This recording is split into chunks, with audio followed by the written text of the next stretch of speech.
The venue had a separate entrance for staff, a narrow glass door tucked behind the main ballroom, and that was the door my mother told me to use on my sister's wedding day.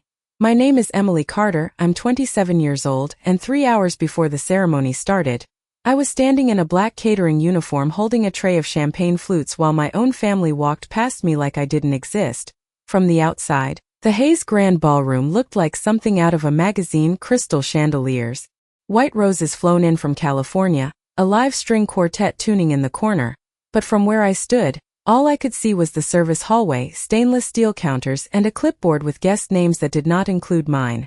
"Emily, keep moving," my mother said without even looking at me, adjusting the pearl bracelet on her wrist as she passed, already smiling for someone more important. My sister Olivia was getting married to Daniel Hayes, the son of one of the most respected real estate families in Connecticut, and today she was the center of everything, glowing in a custom gown that probably cost more than my entire year's income, while I carried drinks to people who didn't know I was related to her at all. That wasn't new, though it never was, because in our family, Olivia had always been the daughter and I had always been useful. Useful meant I set the table, cleaned up after holidays, ran errands, handled problems quietly before they became visible. And over time, it stopped being something I did and became who I was.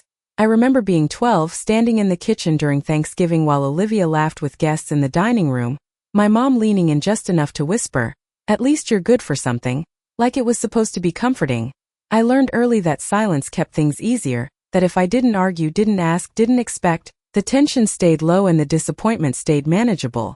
So I adapted, I watched, I listened, I learned how things worked behind the scenes, how events were organized, how people made decisions, how money moved without being obvious, and somewhere along the way I got good at it, better than anyone ever realized. But none of that mattered here, not today, because today I was just another pair of hands in a black uniform, blending into the background while 120 guests took their seats under soft gold lighting. At 6:40 p.m., I carried a tray past the main entrance just as Olivia stepped out for photos, and for a second, I thought she might look at me, might acknowledge me, even just a nod, but her eyes moved right past me like I was part of the furniture, like the floral arrangements or the rented chairs. "Don't stand there," my father said under his breath as he walked by, his tone sharp enough to cut but quiet enough that no one else noticed. "Guests are arriving." Guests, always someone more important. I turned toward the ballroom, stepping carefully between tables set with polished silverware and folded linen napkins, the kind of setup I had helped coordinate without anyone knowing, and that's when I felt it, that moment, small and almost nothing but different. Someone was watching me, not the way people look at staff, not the quick glance to signal they need something, but something slower, more focused. I kept walking, balancing the tray, telling myself it didn't matter, that it was just another guest, just another passing moment in a day that didn't belong to me. But I didn't know then that this was the moment everything had already started to shift, that in a room where I wasn't even supposed to be seen, someone had just seen me clearly for the first time. I kept moving through the room, counting steps the way I always did when I needed to stay steady, 12 from the service door to the first table, 8 more to the bar, then turn, smile, repeat, because routines made everything quieter inside my head, and quiet was the only place I could exist without feeling like I was constantly in the wrong place. The guests were starting to fill every seat now, men in tailored suits, women in dresses that caught the light with every movement, conversations blending into a soft hum that made the whole room feel alive in a way I never quite belonged to, and I slipped between them unnoticed, refilling glasses, adjusting place settings, fixing small problems before anyone had to ask, the kind of work that disappears the moment it is done. At 6:55 p.m. the wedding planner, a woman named Claire with a headset and a voice that never wavered, stopped me near the head table and said, "Can you handle the timing for the second course if the kitchen runs late?" And I nodded without hesitation, already calculating the sequence in my head, because I had been doing this for years in smaller venues under different names, for people who never knew who was actually keeping their events from falling apart. I knew exactly how long it would take for the kitchen to recover, how to stagger service so no table noticed the delay, how to redirect attention with a perfectly timed toast or a subtle shift in music, skills I had built piece by piece in the background of other people's celebrations, never once being credited, never once being seen. But I did not realize someone had been close enough to hear that exchange, close enough to notice that I answered before Claire even finished her sentence. I turned and saw him again, the man from earlier, standing near the edge of the ballroom, not talking, not smiling, just watching. his expression thoughtful in a way that did not fit the rest of the room, and for a second I felt something unfamiliar, like I had stepped out of the pattern I had lived in for so long. I looked away quickly, focusing back on my tray, because attention like that usually meant I had done something wrong, and I could not afford to stand out here, not today. Emily, my mother's voice cut through the noise, sharp and controlled. Stay near the back once the ceremony starts. We do not want confusion about who is staff and who is family. And the way she said it, like it was a simple clarification, something practical, not cruel, made it worse somehow, because it meant she did not even see the difference anymore. I nodded, of course I did, because that was what I always did, and I moved toward the back of the room just as the music shifted and everyone stood, the ceremony beginning in a soft wave of movement and expectation. From where I stood, I could see Olivia at the front. Radiant, perfectly framed by flowers and candlelight, every detail exactly as she had planned, and for a moment I let myself imagine what it would feel like to be up there, to be seen, to be chosen, but the thought disappeared as quickly as it came, replaced by the familiar understanding that this was not my place. I adjusted a glass that had been set slightly off-center, straightened a napkin someone had brushed aside, small corrections that no one would notice, because that was what I was good at, making things perfect without being part of them. And then, just as the officiant began to speak, I heard it again, not loud, not dramatic, just a quiet voice behind me, close enough that I could not pretend it was meant for someone else, saying my name slowly like he was trying to confirm something he already knew. Emily Carter. And in that instant everything in my chest tightened, because people did not say my name like that here. Not in this room, not on this day, and I realized I was about to turn around into something I had never prepared for. I turned slowly, careful not to spill the tray in my hands, and for a second I thought I had misheard him, because no one in that room said my name like that. Not with recognition, not with certainty, but when I faced him fully, I saw it clearly in his expression. He was not guessing, he knew. He was older, maybe mid-60s, wearing a dark suit that fit perfectly without trying too hard, the kind of presence that did not need to announce itself because everyone else adjusted around it, and even though I had never spoken to him directly before, I knew exactly who he was. Jonathan Hayes, the father of the groom, the man everyone in this room was quietly orbiting around. My first instinct was to correct him, to say he must have me confused with someone else, because that would have been easier, safer, more consistent with everything I had learned about my place, but the way he was looking at me stopped that response before it could form. You are Emily Carter, he said again, not a question this time, just a statement, and I felt my grip tighten slightly around the tray, the glasses clinking softly, a small sound that suddenly felt too loud in the silence between us. Yes, I said, my voice steady but lower than usual, because something about this moment felt like it needed to be contained, controlled, like if I spoke too loudly it would break whatever fragile balance still existed. He nodded once, like that confirmed something he had already been sure of, and then he glanced briefly at the tray in my hands, at the uniform, at the position I was standing in, and something shifted in his expression, not confusion, not pity, but something closer to disbelief. What are you doing back here? He asked, and the question itself felt strange, because the answer seemed so obvious to me that I almost did not understand why he was asking it.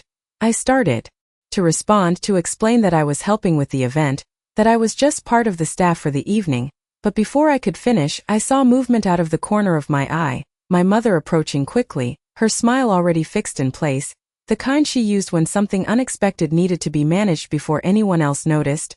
Mr. Hayes, she said warmly, stepping between us just enough to redirect the moment. I hope everything is perfect for you and your guests.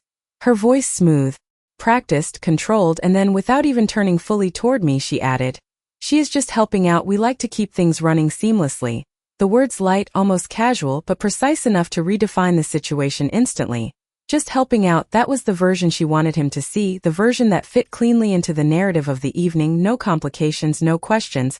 I lowered my eyes slightly, not out of shame but out of habit, because this was the point where I usually disappeared again, where the moment would pass and everything would return to its expected order. But it did not happen that way. Jonathan Hayes did not look away, did not accept the explanation and move on like everyone else always did. Instead he looked directly at me again, as if my mother's words had not resolved anything for him at all, and then he said something that made my chest tighten in a way I was not prepared for. No, he said quietly, almost to himself. That is not right. And for the first time that day, I felt the room shift in a way that had nothing to do with lighting or music or seating arrangements. Something subtle but undeniable, like a pattern breaking that had been in place for years. I did not realize then how many people were close enough to hear, how quickly attention could move when something unexpected happened in a room designed for perfection. But I felt it in the silence that followed, in the way my mother's posture stiffened just slightly, in the way Jonathan Hayes did not move, did not smile, did not let the moment dissolve. And in that second, standing there in a uniform that was never supposed to matter, holding a tray I was meant to disappear behind, I understood that whatever happened next was not going to follow the rules I had lived by for most of my life. My mother let out a soft laugh, the kind she used to smooth over situations before they turned into something uncomfortable, and she reached lightly for Jonathan Hayes's arm as if guiding him away from a minor misunderstanding. "I think there has been some confusion," she said, her voice calm but slightly tighter than before.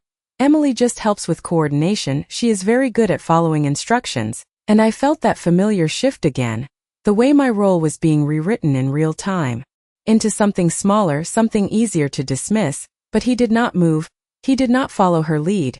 Instead he looked directly at her with a stillness that made the air feel heavier, and then he said, "Following instructions is not what she was doing last spring when she fixed a $600,000 logistics failure in under 48 hours. And for a second I thought I had misheard him, because that was not information anyone in this room should have had. Not attached to me, not with my name." My mother's smile froze just slightly, almost invisible unless you were looking for it, and my father, who had been speaking with another guest a few feet away, turned toward us with a faint frown, sensing something was off. I felt my pulse rise, not out of fear exactly, but out of something unfamiliar, something like exposure, because the project he was referring to was never meant to be visible. It had been done quietly, under someone else's credit, a consulting request that came through a chain of contacts who never cared about titles as long as the results were clean, and I had solved it the way I solved everything, by seeing the pattern no one else noticed, by restructuring timelines, redirecting vendors, stabilizing a situation that was hours away from collapsing, and then stepping back before anyone asked who had done it. "I believe," he continued, his tone measured but firm, "the report I received was signed under a different name, but the methodology was very specific." He looked at me again, not questioning now, just confirming, "Yours?" And I could feel the room shifting again, not loudly, not dramatically, but enough that conversations nearby started to quiet, enough that people were beginning to notice that something unusual was happening at the edge of the ballroom. "Mr. Hayes," my father stepped in now, his voice controlled but edged with impatience, "I am sure there is some misunderstanding. My daughter is not involved in that kind of work." And there it was, the word daughter used now, but only to limit, only to define what I could not be, not to claim me. I should have said something then, corrected it, explained, minimized, done whatever was necessary to bring the moment back down to a level everyone was comfortable with, because that was what I had always done. But I did not. I stood there, still holding the tray, still in the uniform, feeling something inside me hesitate in a way it never had before. Jonathan Hayes did not look at my father when he spoke next, he kept his eyes on me. "The restructuring plan saved the entire event series," he said. 3 venues, over 800 guests across multiple locations, and a budget that was already stretched beyond capacity. His voice was calm, factual, but every detail he added made it harder to dismiss, harder to shrink into something insignificant. That is not entry-level coordination. And I saw it then clearly, the moment my parents realized this was not something that could be brushed aside with a polite smile or a quick explanation. My mother's hand tightened slightly around her bracelet. My father's posture straightened, both of them adjusting in ways they did not even realize they were doing, because the narrative they had relied on for years was no longer holding. I felt the weight of the tray in my hands again, the small, ordinary object that had defined my place just minutes ago, and for the first time it felt out of sync with everything else happening, like it no longer fit the version of me that was being spoken about out loud. And in that moment, standing in a room where I had always been invisible, I understood that this was not just recognition, this was disruption, something breaking open in front of people who had never questioned the roles we played, and I did not yet know what it would lead to, but I knew one thing clearly: there was no going back to the version of me that only existed in the background. For a moment, no one spoke, and that silence felt louder than anything that had happened all evening, like the entire room had paused just long enough to notice that something was not aligning with the script everyone expected. I could see it in the small shifts around us, guests glancing over their shoulders, conversations fading mid-sentence, the string quartet continuing to play but softer somehow. Like even the music was adjusting to the tension building near the back of the ballroom. My father cleared his throat, the sound controlled but deliberate. I think we should not distract from the ceremony, he said, his voice carrying just enough authority to suggest the moment should end, that whatever this was could be handled quietly later out of sight. But Jonathan Hayes did not step back, did not lower his voice, and that alone changed everything. On the contrary, he replied calmly, I believe recognizing the right people is never a distraction. And there was no sharpness in his tone, no confrontation, just a certainty that made it impossible to dismiss him as mistaken. I felt my hand steadying around the tray, the instinct to disappear still there but weaker now, like something inside me was reconsidering its usual response. Emily, he said again, this time directly, and hearing my name spoken like that, clearly, without hesitation, in a room where it had never mattered before, made something shift in a way I could not fully explain. Why are you not seated? With your family?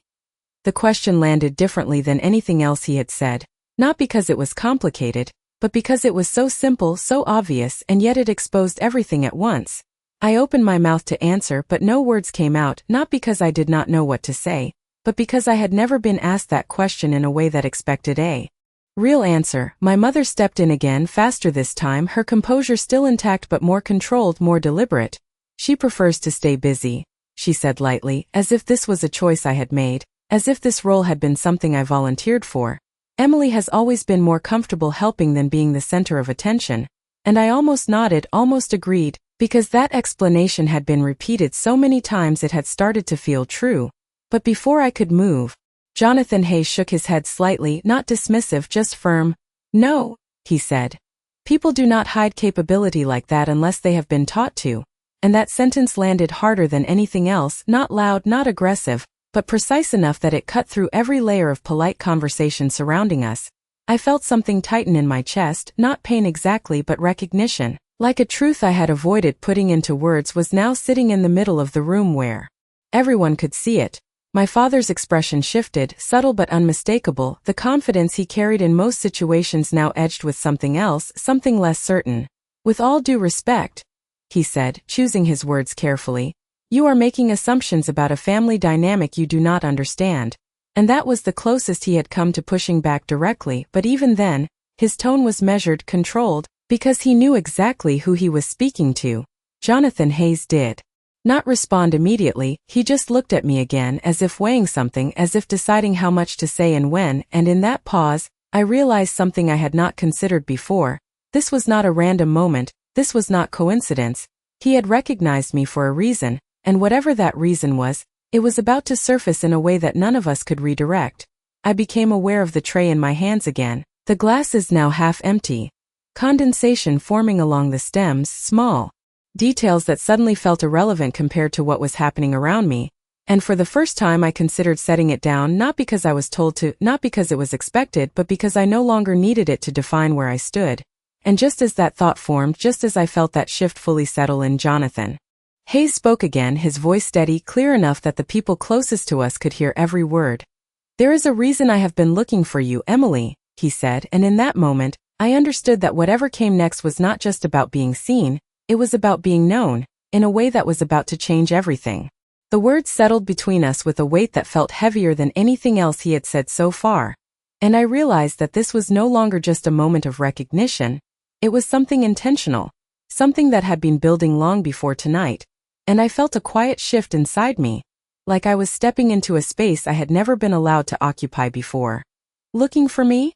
I repeated, my voice steady but softer, not out of uncertainty, but because I needed to understand exactly what he meant before everything moved any further, because once something like this started, it could not be undone. Jonathan Hayes gave a small nod, his expression unchanged, composed, certain. Yes, he said, for 3 months. And that detail alone made my breath catch slightly, because 3 months ago I had completed a project that was supposed to disappear the moment it was delivered, no name attached, no follow-up, just another solution absorbed into someone else's success. I felt my mother's presence beside me, still controlled, but no longer leading the moment the way she had before, and my father's attention fully locked on this exchange now, his earlier confidence replaced with something more calculated, like he was trying to understand what exactly he was dealing with. There was a discrepancy in the reports, Jonathan continued, speaking in the same calm, measured tone. The signature did not match the execution, and I knew exactly what he meant because that had been the one detail I could not change, the one part of the system I had to leave intact, even though it did not reflect the actual work. I asked for the original planning framework, he said. And when I saw it, I recognized the structure immediately. His eyes met mine again, steady, direct. You build solutions from the inside out, not from the surface. Very few people do that.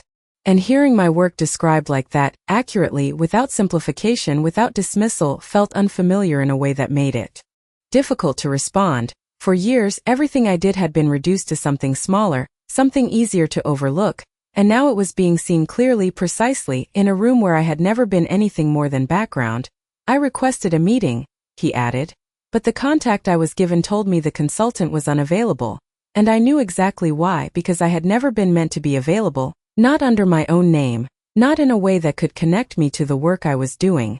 I felt my fingers loosen slightly around the tray, the weight of it no longer grounding me the way it had before, because the situation had moved beyond anything that tray represented. That is because there was no consultant, I said quietly, the words leaving my mouth before I had time to reconsider them, and the moment they were spoken, I felt something settle inside me, something steady, something that did not retreat. My mother shifted beside me, just slightly, the movement small but sharp, like a correction that came too late, and my father's expression tightened, not in anger but in realization, because the narrative they had controlled for years was now unraveling in front of people who were beginning to pay attention. I see, Jonathan said, and there was no surprise in his voice, only confirmation, like he had already reached that conclusion before tonight and was simply waiting to hear it said out loud. The room around us was no longer just a background of soft conversations and music. It had become aware, focused, the kind of attention that gathers slowly but completely, and I could feel it pressing in from all sides, not overwhelming but undeniable. Emily, he said again, this time with a clarity that carried beyond just the two of us. I would like you to sit with us for the remainder of the evening, and the simplicity of that request made it more disruptive than anything else he could have said, because it was not about the past, not about the work, it was about the present, about where I belonged in this room right now. I glanced instinctively toward my parents, not for permission, but because that had always been the pattern, the reflex I had never questioned, and for the first time I saw something I had never seen before, not authority, not certainty, but hesitation. And in that moment, standing between the role I had always played and the one being offered to me now, I realized that the decision was no longer theirs to make. I did not answer right away, not because I did not know what to do, but because for the first time in my life, I understood that this was not a moment I needed to rush through or minimize. This was a decision that would define how I existed in this room from this point forward, and I could feel every version of myself I had been up until now pressing against that choice, the version that stayed quiet, the version that stepped back, the version that made everything easier for everyone else. I looked down at the tray in my hands, the condensation now slipping slightly along the glass stems, the small, controlled weight that had anchored me for most of the evening, and I realized how much of my identity had been built around holding things together for other people, quietly, efficiently, invisibly. Emily, my mother said softly, her voice carefully measured, not sharp, not demanding, but layered with something else now, something closer to warning. We need you to finish serving before the toasts begin. And there it was, the attempt to pull me back into the role that made sense to them, the role that kept everything stable, predictable, manageable. I could feel my father's attention on me as well, not speaking this time, but watching, calculating, waiting to see which version of me would respond. For years the answer would have been automatic. I would have nodded, stepped away, returned to the background without hesitation, because that was how I maintained balance, how I avoided conflict, how I kept things from escalating. But something was different now, not loud, not dramatic, just a quiet certainty that had not been there before. I lifted the tray slightly, just enough to steady it, and then I turned toward the nearest service table and set it down carefully, aligning the glasses the way I always did, precise, deliberate, controlled, and when I straightened back up, my hands were empty for the first time that evening. The absence of that weight felt unfamiliar but not uncomfortable, more like space, like something had been removed that I no longer needed. I will be right back, I said, my voice calm, even directed toward no one in particular, not asking, not apologizing, just stating what was going to happen next. I could feel the shift immediately, not just in my parents, but in the people close enough to notice. the subtle recalibration of attention when someone steps outside of an expected role. Jonathan Hayes did not move, did not interrupt, he simply watched, giving me the space to make the decision fully on my own. And that, more than anything else, made it clear that this was not about him pulling me into a different position, this was about me choosing to step into it. I walked past my mother, close enough to see the tightness in her expression now, the controlled composure holding but strained, and for a brief second our eyes met, and I saw something I had never seen directed at me before, not dismissal, not indifference, but uncertainty. My father shifted slightly, as if preparing to say something, to reassert control, to redirect the moment back into something familiar, but the words did not come, because the structure he relied on no longer fit the situation unfolding in front of him. As I moved toward the front of the room, toward the table where Jonathan Hayes was seated, I became aware of the space around me in a different way, not as something I needed to navigate carefully to avoid being noticed, but as something I was allowed to move through, openly, without shrinking. The music continued, the ceremony progressing, vows being exchanged at the front of the room, but beneath that, there was another layer now, quieter but stronger, the awareness of a shift that had already begun. I reached the table and paused for a moment, not out of hesitation, but to register where I was standing, not at the edge, not in the service area, but among the guests, in a place I had never occupied before. Jonathan Hayes gestured toward the empty seat beside him, simple, direct, no performance, no announcement, just an acknowledgement that I belonged there. And as I sat down, feeling the chair settle beneath me, I realized that this was not just about being recognized for something I had done. It was about being seen in a way that could not be undone, and I did not yet know what that would change beyond this moment, but I knew one thing with complete clarity: I was no longer standing in the background. I could feel the difference immediately, not in anything dramatic, not in a sudden silence or a reaction from the entire room, but in the small, precise way the space around me adjusted now that I was seated instead of standing, now that I was no longer holding something that defined my role. The chair felt solid beneath me, the table set with polished silverware and folded linen, a place setting identical to everyone else's, and for a moment I noticed details I had only ever arranged for others: the alignment of the glassware, the spacing between plates, the way the lighting reflected softly off the table's surface, and it struck me how familiar all of it was, and yet how different it felt to be part of it instead of behind it. Jonathan Hayes did not speak right away, and I was grateful for that, because I needed a moment to settle into this new position without feeling like I had to explain or justify it, something I had done my entire life. The ceremony continued at the front of the room, vows being exchanged, quiet laughter, soft applause, the kind of moments that usually passed by me as background noise while I worked, but now I heard them clearly, distinctly, like I was finally inside the experience instead of orbiting around it. I became aware of eyes on me, not everyone, not openly, but enough, small glances, quick looks, people trying to understand what had just happened without asking directly, and I realized that visibility came with its own kind of weight. Not heavy in the way I expected, but present, undeniable. Across the room I saw my parents, still standing near the back, their posture controlled, composed, but no longer certain, and that alone told me more than anything they could have said. Olivia was still at the front, radiant, unaware of the shift that had just taken place behind her, and for a brief moment, I wondered what would happen when she turned around and saw me here, seated, visible, no longer in the place she had always known me to occupy. "You handled that situation exactly the way I expected," Jonathan said quietly, his voice low enough that it did not carry beyond the table, and I turned slightly toward him, still adjusting to the fact that this conversation was happening at all, here now in the middle of everything. "I did not do anything," I replied, because that was still my instinct, to minimize, to reduce, to keep things contained, but he shook his head slightly, not dismissing me, just correcting the pattern. "You did not deflect, you did not step back, and you did not allow someone else to define your position," he said, each point precise, measured, and I realized he was not just talking about the project anymore. He was talking about what had just happened, about the decision I had made when I set the tray down. I did not respond immediately because I was still processing that decision myself, still understanding what it meant beyond this moment. "People underestimate how difficult that is," he continued, "especially when it has been reinforced over time." And there was no judgment in his voice, no assumption, just recognition, and that, more than anything else, made it easier to listen. I glanced down briefly at the table, at my hands now resting where they had never been allowed to rest before, and I realized how many years I had spent moving, adjusting, fixing, without ever stopping long enough to consider where I actually belonged. "Why did you not claim the work?" he asked after a moment, and the question felt simple on the surface, but it carried something deeper, something that required more than a quick answer. I let out a quiet breath, steady, controlled, and said, "Because it was easier not to." And that was the truth, the simplest version of it, the version I had lived by for years. He nodded once, as if that made sense, as if he understood exactly what that meant without needing more explanation. "It is not easier anymore," he said, not as a challenge, not as a command, but as a statement of fact, and I felt that settle in a way that was both unfamiliar and undeniable. I looked up again across the room at the space I had just walked through, the path that had separated who I was from who I was expected to be. And for the first time, I understood that the distance between those two things was not as fixed as I had always believed.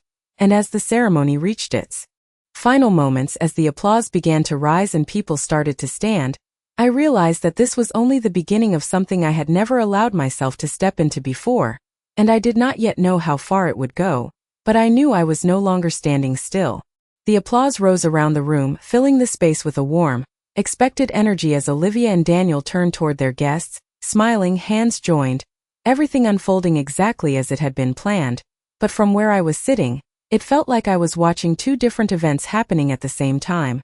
One visible, polished, perfect, and another quieter, more precise, shifting just beneath the surface. People began to stand, chairs sliding softly against the floor, conversations starting up again in low, controlled tones, and I could feel the attention around our table lingering just a little longer than anywhere else. Not obvious, not confrontational, but present.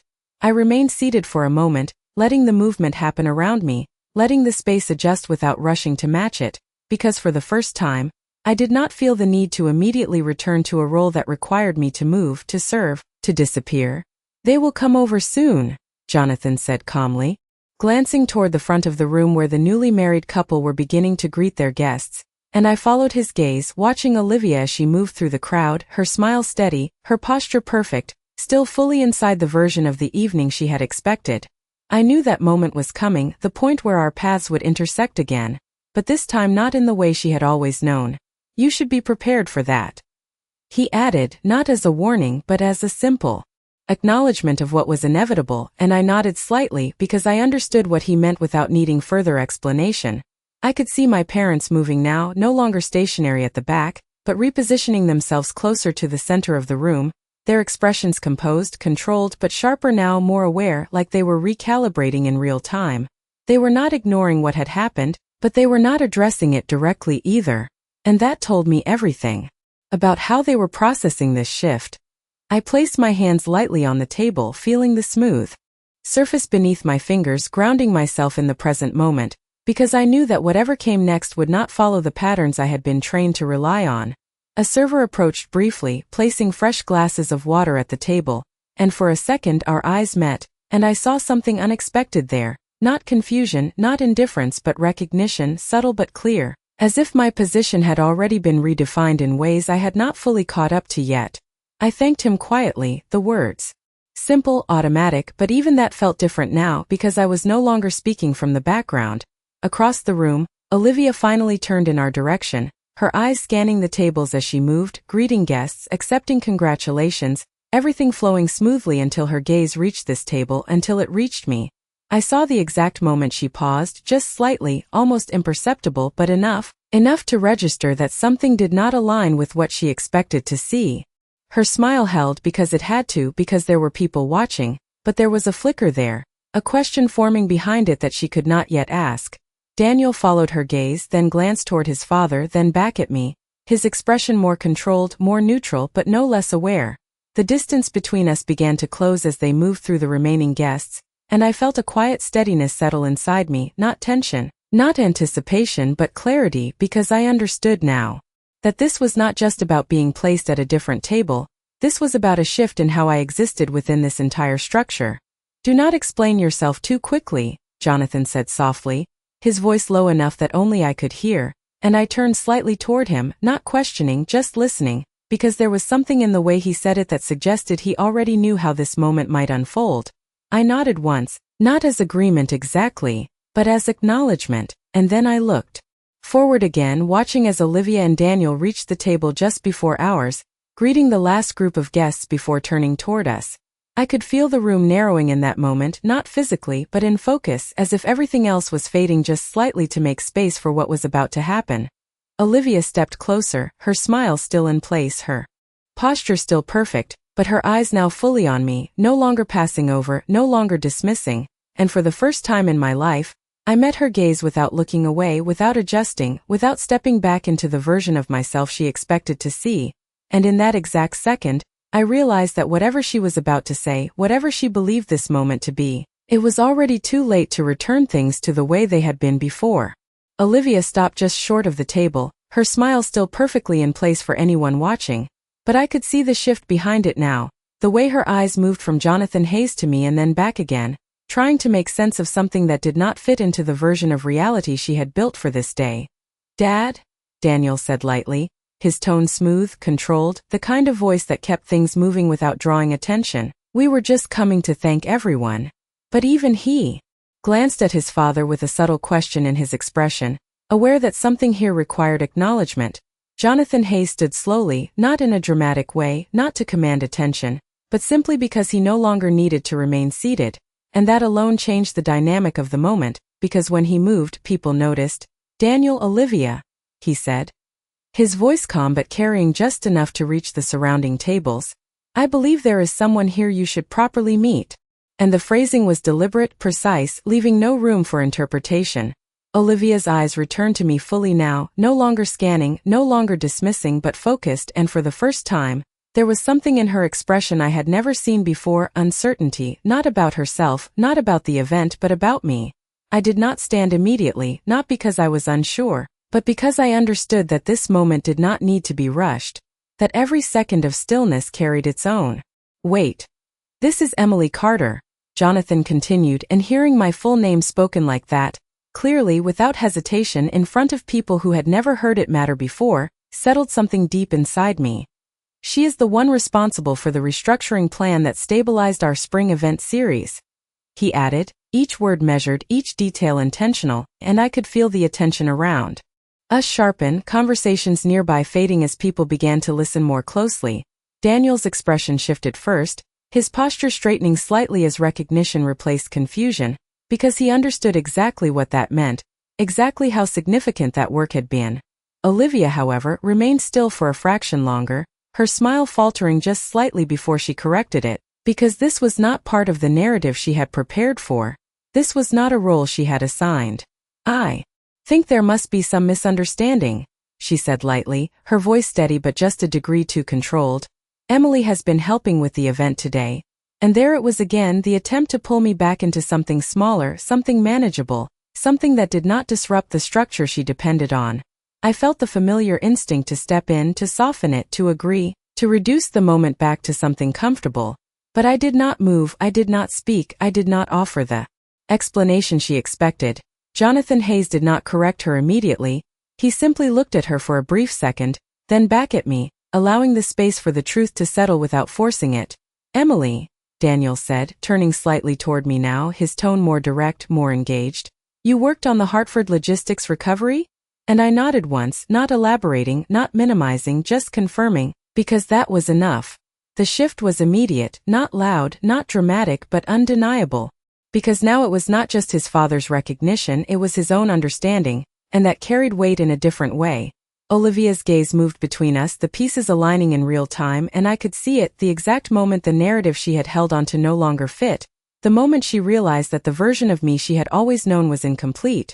My parents had stepped closer now, not interrupting, not speaking, but present, watching, and for the first time they were not controlling the moment, they were reacting to it. "You never mentioned this," Olivia said, her voice softer now, not confrontational but unsettled, and I met her gaze steadily, not with defiance, not with accusation but with clarity. "No one asked," I said, and the simplicity of that answer carried more weight than anything else I could have added, because it was not an excuse, it was a truth. There was a brief silence after that, not uncomfortable but significant, the kind that marks a shift rather than avoids it. Jonathan Hayes gave a small nod, as if something had been confirmed exactly as he expected, and then he gestured lightly toward the table. "You should join us for the next course," he said to Olivia and Daniel, his tone returning to something more neutral, more aligned with the flow of the evening, but the structure had already changed. Olivia hesitated for just a fraction of a second. Before stepping forward, taking the seat across from me, her posture still composed, but her attention now fully engaged in a way it had never been before, and as she settled into that chair, I understood that this was not just a moment of recognition, this was the beginning of a redefinition, one that none of us could step away from now that it had been seen.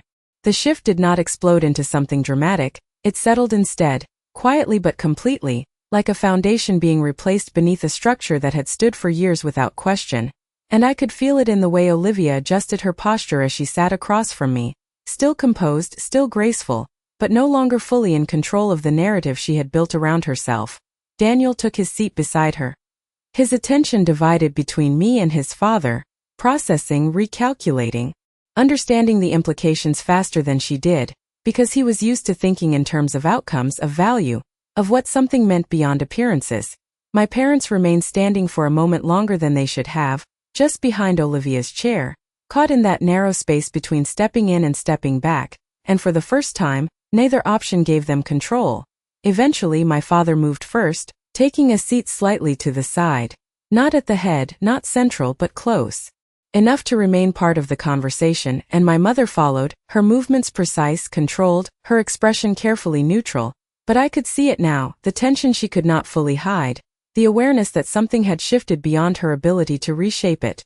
The server returned with the first course, placing plates in front of each of us with the same quiet efficiency I had been part of just minutes ago, and I noticed the difference immediately. The way he addressed me directly, the same tone he used for everyone else at the table, not dismissive, not assuming, just equal, and that small change carried more weight than anything that had been said out loud. "Emily," Daniel said after a moment, his voice steady, genuinely curious now, not performative, "how did you approach the vendor reallocation under that time constraint?" And the question itself told me everything. He was not questioning whether I had done it, he was asking how, and that distinction mattered. I answered. Without hesitation, not over-explaining, not minimizing, just stating the structure, the sequence, the logic behind the decision. And as I spoke, I saw it happen, the shift in attention not just from him but from Olivia, from my father, from my mother, all of them listening in a way they had never listened to me before. I did not add anything unnecessary, I did not try to impress. I simply explained the system as I saw it, the way I always had, and when I finished there was a brief pause, not because they did not understand, but because they were recalibrating their understanding of me. "That is exactly how it was described in the report," Jonathan said calmly, confirming it without needing further validation, and Daniel gave a small nod, thoughtful, engaged, already connecting the implications to something larger. Olivia's gaze remained on me, steady now, no longer uncertain but searching, like she was trying to reconcile two versions of me that could no longer exist separately. "Why did you not tell anyone?" she asked, and her tone was different this time, not dismissive, not controlling, but genuinely questioning, and I considered the answer carefully, not because I did not know it, but because this was the first time it had been asked without an expectation attached. "Because it was not expected of me," I said, and that was the clearest version of the truth I could offer, simple, direct, and impossible to reduce. My mother shifted slightly beside me, her composure still intact but more fragile now, and my father's expression tightened just enough to show that he understood exactly what that answer meant.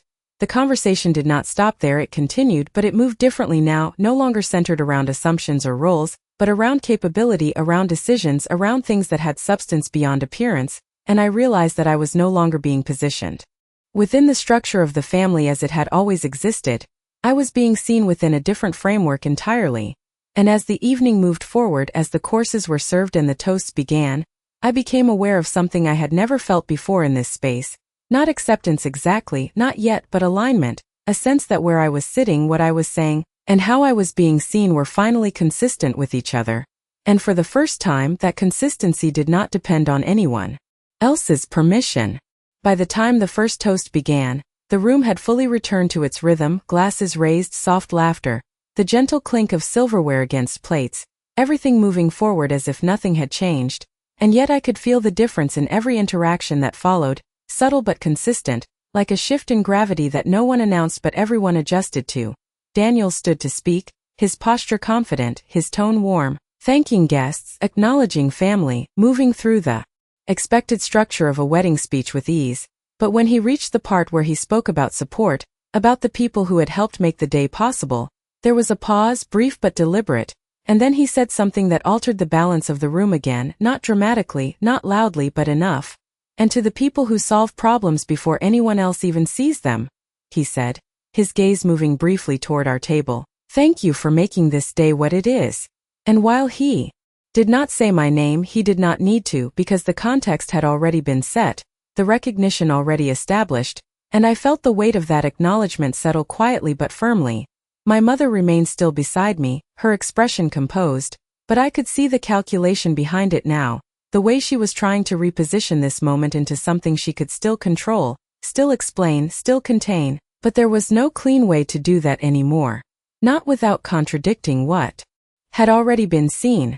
My father, on the other hand, said nothing, his silence more telling than any response he could have given, because it meant he understood that speaking now would only draw more attention to something he could not redefine. Olivia listened to Daniel's speech with the same poised attention she had maintained all evening, but I could see it now, the difference in how she processed what was being said, the awareness that the structure she had relied on was no longer fixed, that something outside of her control had entered the equation. When the applause followed, polite, warm, expected, I joined in, not out of obligation, but because I was part of it now, not observing from the edges, not contributing from the background, but present in a way that could not be reversed. The next course was served, plates placed in front of us with careful precision, and I noticed again the consistency in how I was treated, not as an exception, not as a special case, but simply as one of the people at the table, and that normalcy, that lack of differentiation, felt more significant than any overt acknowledgement could have. Emily, Jonathan said quietly once the room settled again, his voice low, steady, there is an opening in our operations division. And I turned slightly toward him, not surprised because part of me had sensed this direction from the moment he first spoke my name, but still aware that what he was about to say carried weight beyond this evening. We need someone who can see systems the way you do, he continued, not just to fix problems but to prevent them. And there was no pressure in his tone, no expectation that I would answer immediately, just an offer presented as a possibility, a path that existed whether I chose to take it or not. I felt the room narrow again, not physically, but in focus, because even though the conversation was quiet, contained within our table, the implications extended beyond it, and I could sense that my parents understood that as well. My mother's hand tightened slightly around her glass, my father's gaze fixed on the table for a brief moment before returning to neutral, both of them aware that this was not something they could intercept or redirect. I did not respond right away, not because I was unsure, but because I understood that this decision was not just about the opportunity being offered, it was about everything that had led to this moment, every time I had stepped back, every time I had chosen not to claim what I had built, every time I had allowed someone else's definition to shape my position. I will consider it, I said finally, my voice calm, even, not rushed, not diminished, just clear, and that answer felt right, not because it delayed anything, but because it acknowledged that I now had a choice, something I had not allowed myself to recognize before. Jonathan nodded once, as if that was exactly what he expected, and the conversation moved on, not abruptly, not awkwardly, just naturally, returning to the flow of the evening, but nothing about it felt the same anymore. And as I sat there, surrounded by the same people in the same room under the same lights, I understood that the difference was not in the setting, it was in me, in the way I had stepped into a space I had always been capable of occupying but had never claimed, and I realized that whatever happened next, whatever choices I made beyond this night, one thing was already certain, I would not return to the version of myself that had been invisible. The final toast ended with a soft ripple of applause, glasses raised one last time as the evening shifted from ceremony to celebration, music lifting slightly, conversations loosening, people beginning to move more freely between tables, and for a moment, everything looked exactly the way it was supposed to, polished, complete, untouched by anything that had happened beneath the surface, but I could feel the difference in the way the room interacted with me now. Not dramatic, not exaggerated, just consistent, like a recalibration that no one needed to explain. Olivia remained seated across from me for a few seconds longer than necessary after Daniel finished speaking, her hands resting lightly on the table, her posture still perfect, But her attention fixed in a way that told me she was no longer ignoring what had shifted, she was trying to understand it. "Emily," she said finally, her voice lower now, no longer shaped for the room but for me. And I met her gaze without hesitation. Without adjusting because there was nothing left to step back into. "I did not know," she added, and the words were simple, but they carried something more complicated beneath them. Not quite apology, not quite defense, but recognition that something had been missed, something she could no longer dismiss. I considered her for a moment, not searching for the right response, just allowing the truth to settle in. The space between us, because for years I had shaped my answers to make things easier, clearer, more comfortable for everyone else, and now that instinct felt unnecessary. "You did not ask," I said, the same answer I had given before, but this time it landed differently, not as a statement of fact alone, but as a boundary, a line that defined where I stood now. She held my gaze for a second longer, then gave a small nod, not fully accepting, not fully rejecting, but acknowledging that the dynamic between us had changed in a way she could not immediately adjust to. My mother shifted slightly beside me, as if preparing to intervene, to redirect, to restore some version of the structure she understood, but she stopped, her expression tightening just enough to reveal that she knew this was not a moment she could control without making it worse. My father remained silent, his posture steady, his attention forward, but I could see it in the stillness, in the way he chose not to speak, that he understood something fundamental had shifted, not just in how I was seen, but in how I would no longer allow myself to be positioned. The music rose a little louder now, people beginning to stand, chairs moving, laughter returning in waves, and the evening continued as if it had always been meant to unfold this way. But I knew better. I knew exactly where the line had been crossed, exactly when the version of me that existed in the background had stopped being the only version available. I stood slowly from my seat, not because I needed to move, not because I had a task to return to, but because I chose to, and as I did, I felt the space around me respond, not in attention, not in spectacle, but in acknowledgement, the kind that does not need to be announced.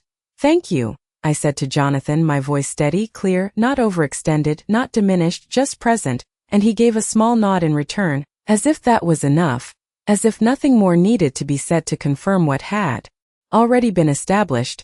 I stepped away from the table then, not toward the service entrance, not toward the edges of the room, but forward into the same space I had moved through earlier with a tray in my hands. Except now my hands were empty, and that difference felt more significant than anything else.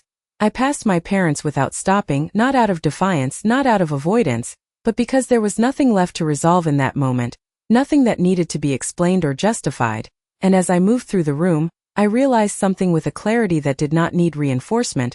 I was not leaving behind who I had been. I was stepping out of a version of myself that had been defined by limitation, by expectation, by silence, and into something that had always existed beneath it. And as I reached the main doors of the ballroom, the lights behind me softening, the sound of the celebration continuing without interruption, I understood that this was not the end of anything. It was the beginning of a different way of existing, one where I would no longer wait to be seen because I already was.